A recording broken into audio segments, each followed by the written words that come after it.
Happy Friday, everybody. Welcome back to the whiteboard. We are talking about quality score today. So if you work in PPC, you've probably heard about quality score. You probably know about quality score, but it's not your favorite thing to think about. It is, however, one of the most important things in keeping your account both under control from a spend perspective and operating at peak efficiency. So let's dive in. Talk first about what is quality score. So if you think about a Google Ads auction, there's two major components. One is the bid that you pay, right? It's how much money you're willing to pay for a given ad slot. The other is the experience you deliver. Google weights those things together when determining your ad rank. The reason for that's pretty simple. Google doesn't want the most expensive, the deepest pockets to always win. They want to give every advertiser the opportunity to appear for a search and not let the big guys like Amazon or Cisco or Pepsi always win auctions. It's not good for competition. It's not good for Google.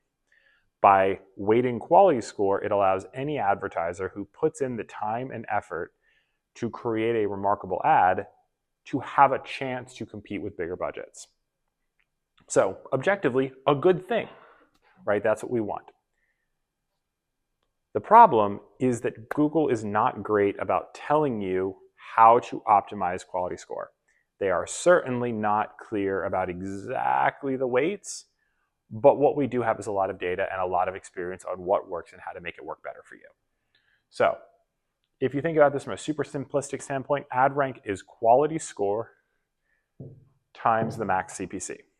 Obviously, if you are on smart bidding, this max CPC is set by Google, which is why sometimes you see blow up CPCs. It's because there's a keyword or a search query where your quality score is not super high, so Google jacks the bid all the way up in order to get that click.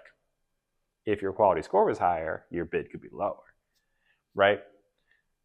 And this is most pronounced in accounts where you have high CPCs and or high cost per acquisition, high cost per sale, high cost per contact, right? The bigger the CPC, the bigger the impact in absolute terms of quality score. So what I've done here is just create a quick, very simple chart. Now Google rates in Google Ads your quality score for keywords, ad groups, etc. on a scale of above average, average, and below average. Super helpful, I know. Theoretically, on the back end, these are weighted on a scale of 1 to 10, but you get the idea, right? So what I've done here is also listed some bids, $1, $3, $5, $7, and $10, and then some ad ranks and some quality scores, right? So what you can see is if you're above average across the board, your quality score is probably going to be an 8 to a 10. I gave you a 10. 1 average, 2 aboves, an 8. 2 averages, 1 above, a 6. 2 averages and a below, a 4. 3 belows, a 2. Right? You get the idea. But what you can also see is that by multiplying these together, even a moderate bid with a solid quality score can win an auction and can do so while paying about 40% less, right? Instead of paying 7, you only have to pay 5. That's pretty big. Like, now if you think about it, that's $2. You might say that's nothing.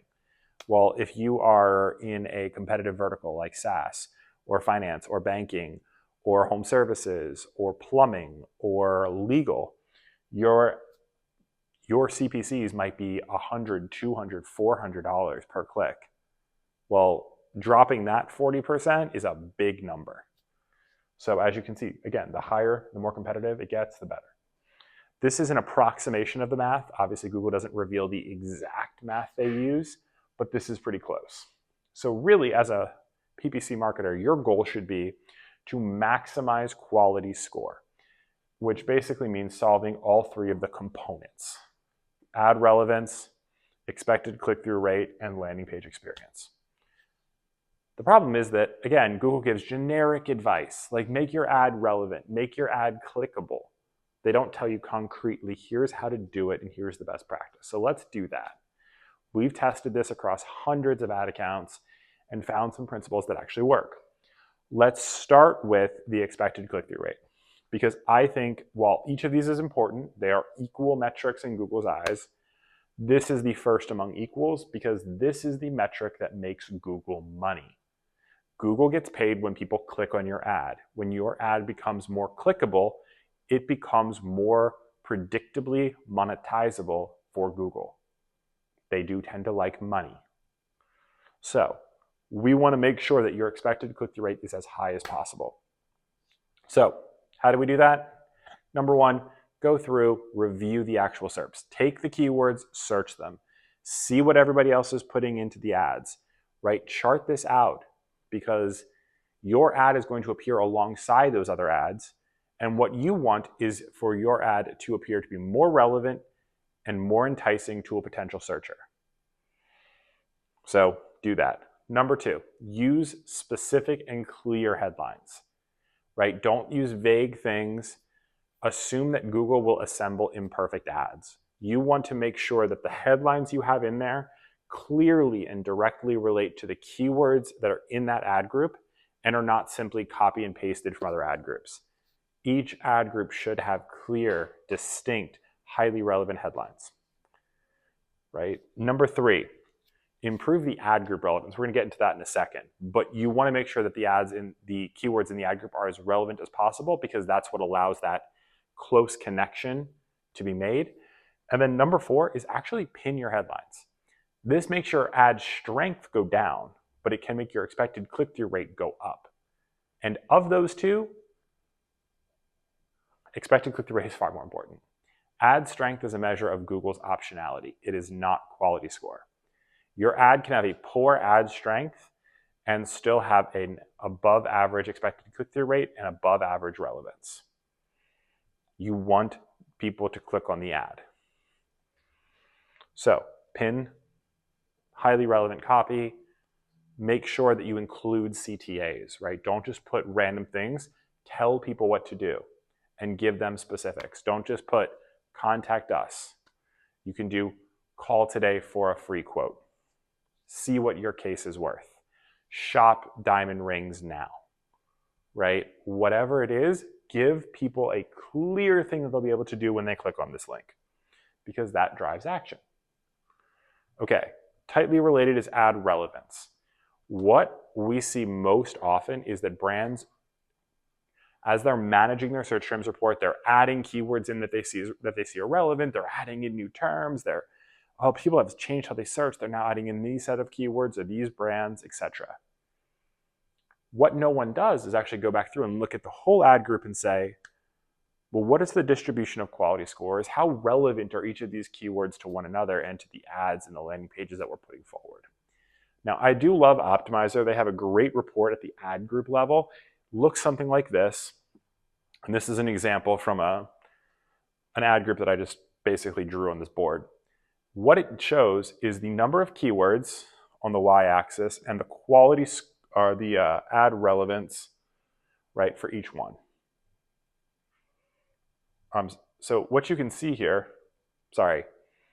shows count of keywords, quality score. So what you can see here is I really have three distinct groups, right? I've got these from 1 to 3. I've got a bunch of keywords that have very low quality scores. That's a problem.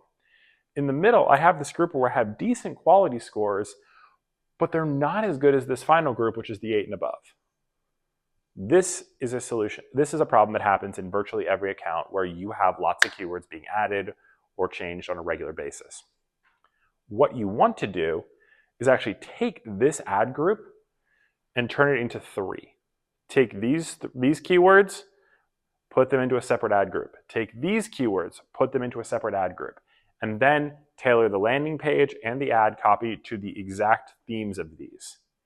That leaves your top performers alone to get the majority of the budget, and it allows you to improve the quality scores of each of these in a way that you could not if they are present alongside these.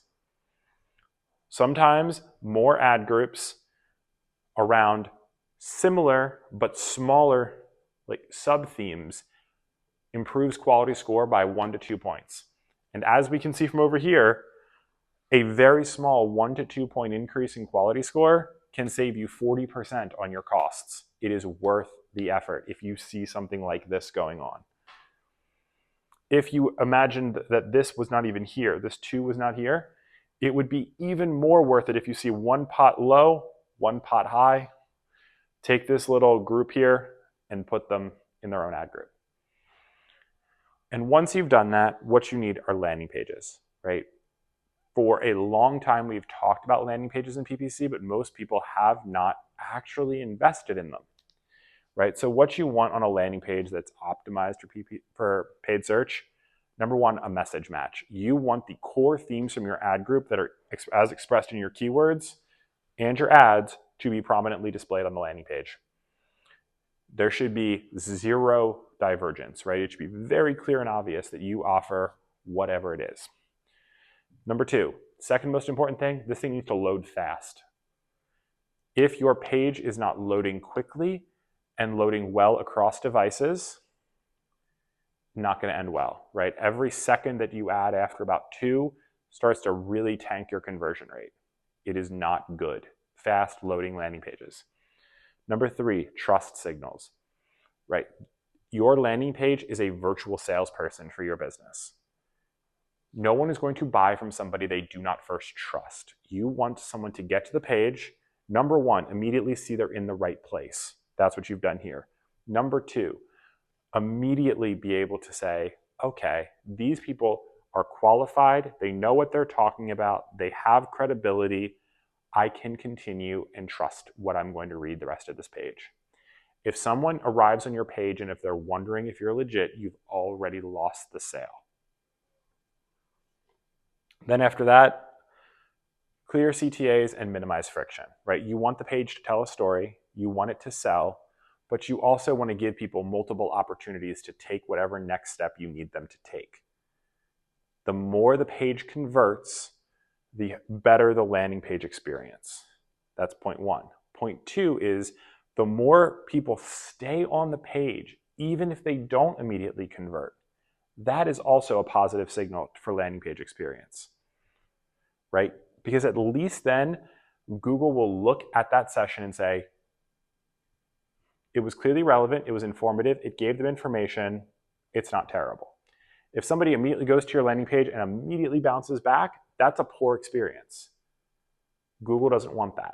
They want somebody to go to your landing page and actually get the information, the content, the product, the service that they're looking for.